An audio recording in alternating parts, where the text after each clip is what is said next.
네, 다음은 진성준 정책위 의장님의 발언이 있겠습니다. 네, 새 정부 들어서 경제 심리가 살아나고 있습니다. 경제 기사에 나타난 경제 심리를 지수화한 뉴스 심리 지수가 지난주 109.05로 올해 들어서 가장 높은 수준입니다. 윤석열의 불법 비상계엄으로 지난해 12월 77.08까지 추락했다가 새 정부가 들어서면서 회복되고 있는 것입니다. 코스피도 3,000선에 바짝 다가섰습니다. 환율도 안정을 되찾고 있습니다. 중동 사태라고 하는 외부 요인이 있음에도 불구하고 전반적인 경제 지표들이 안정화 추세에 접어든 것으로 보입니다. 따라서 지금입니다. 지금 신속한 추경으로 민생 경제 회복의 불씨를 확실히 살려야 합니다. 대통령께서 말씀하셨듯이 소비 진작과 소득 지원을 함께 고려한 이번 추경을 통해서 민생 경제를 확실하게 회복시켜야 합니다. 문제는 국회 상황입니다. 원내 대표 간 회동이 있었습니다만 예산결산특별위원장 등 4개 상임위원장 선출에 대해서 합의를 이룩하지 못했습니다. 복잡할 게 전혀 없는 문제 아닙니까? 22대 국회 개원할 때 여야 간에 합의했던 원구성 방침대로 위원장을 선출하면 됩니다. 여야가 바뀌었다고 해서 손을 대자고 들면 국회 모든 상임위원장을 대상으로 처음부터 다시 협상해야 되지 않겠습니까? 어차피 새 정부 출범에 따라서 정부 조직이 개편되면 이를 소관할 국회 상임위원회도 조정되어야 합니다. 그때 가서 전체 상임위원회의 편제와 구성을 어떻게 할 것이냐 하는 문제를 논의하고 합의하면 될 일 아니겠습니까?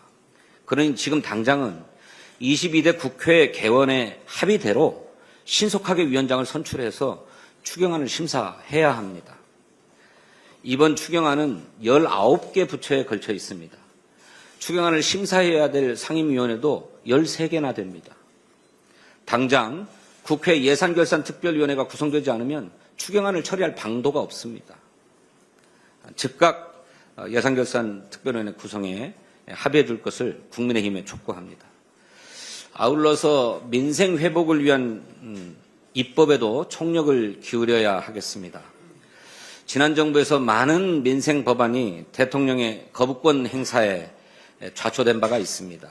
민주당은 추경안과 함께 거부권이 행사된 민생 법안과 여야 민생 공통 공약에 기반한 법안들을 이번 6월 임시국회에서 처리할 수 있도록 최선을 다하겠습니다.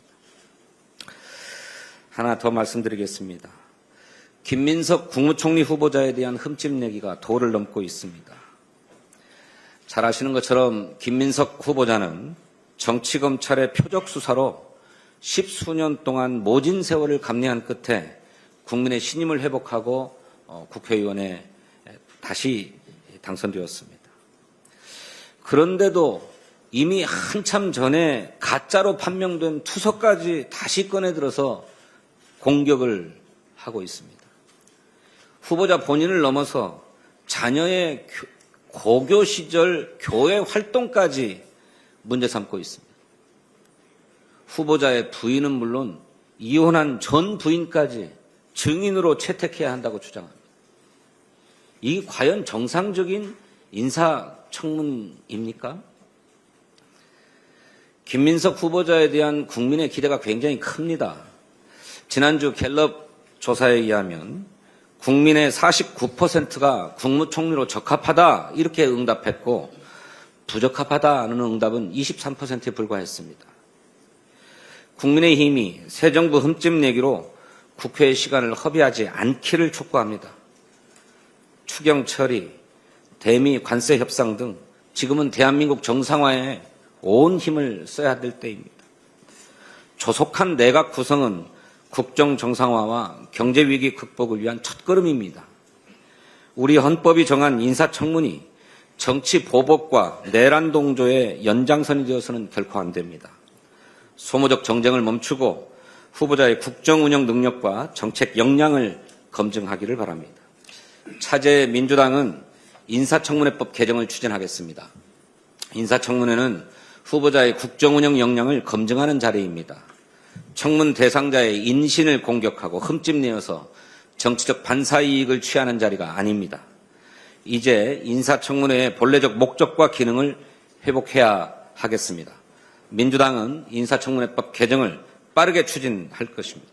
국민의힘도 정략적 입장을 버리고 대승적으로 협력해 줄 것을 촉구합니다. 감사합니다.